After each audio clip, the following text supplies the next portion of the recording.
Hi, it's Hans at ahappierman.com. Today's topic is bill paying tips. Oh, we all love paying our bills, don't we? Well, you can love them because you've gotten the service, so now you've got to pay. But the biggest tip about paying your bills is just pay them early when you get them. Right? Why do you always have to wait till the end of the month? You should have money, keep money in your account just to pay those bills as they come in. So if you get the ones that are mailed to you, you just make out the bill and put it in the envelope and mail it the next day. Or if nowadays a lot of bills are online, so you just pay them as they come online. And of course you can automate it, and that's even easier. Of course, the problem you'll say is, well, I don't have the money to pay them when they come in. Yeah, I've been there. I've certainly been there. I've been there in the worst way possible. I've experienced tremendous financial problems back when I was married, and even in the years afterward, because just because you get out of a marriage doesn't mean everything's going to be fine the next day. It's going to take you years to recover, if you ever do. Some men, you're probably not going to recover all that well, and maybe never totally.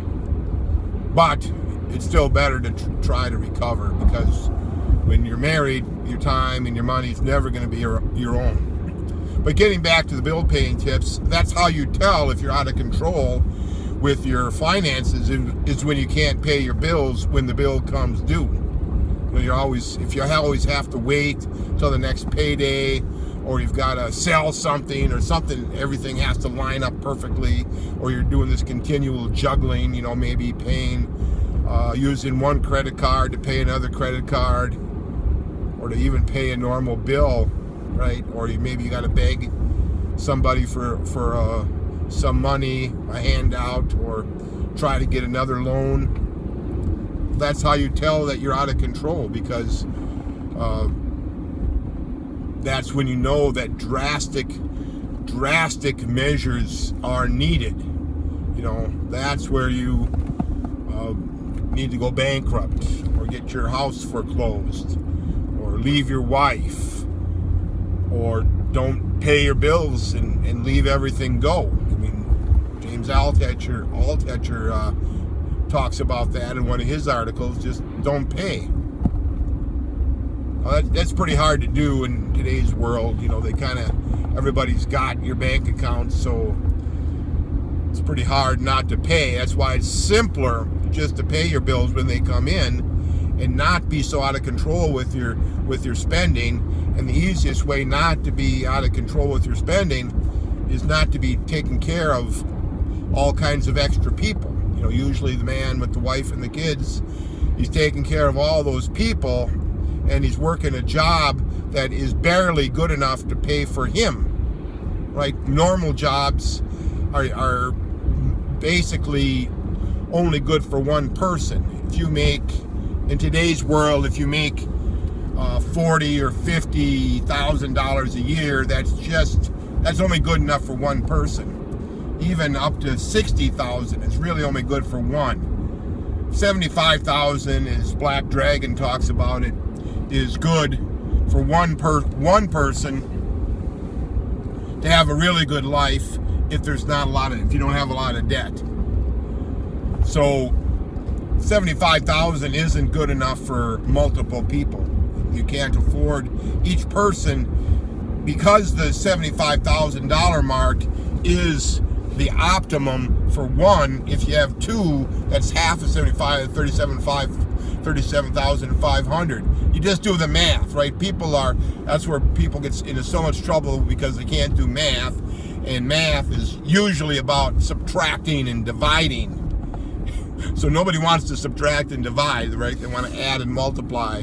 So the subtracting and dividing is where we go wrong. You think you can make $75,000 a year as a man and support a wife who doesn't work and some kids. No, you can't. You're going to have a subpar life.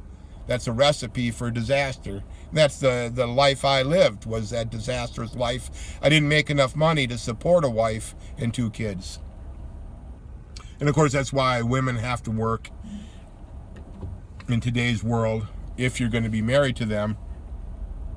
If she's not going to work, then you can't really, then you're not going to have a life as a couple.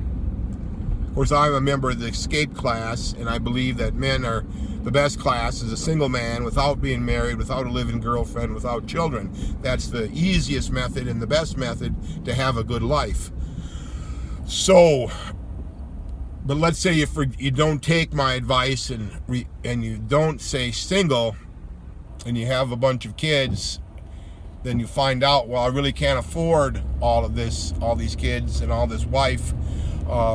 Yeah, that's what you're going to find out, and that's what everybody finds out, and that's why so many people are strapped and so many people have nothing, is because they haven't done this simple math problem.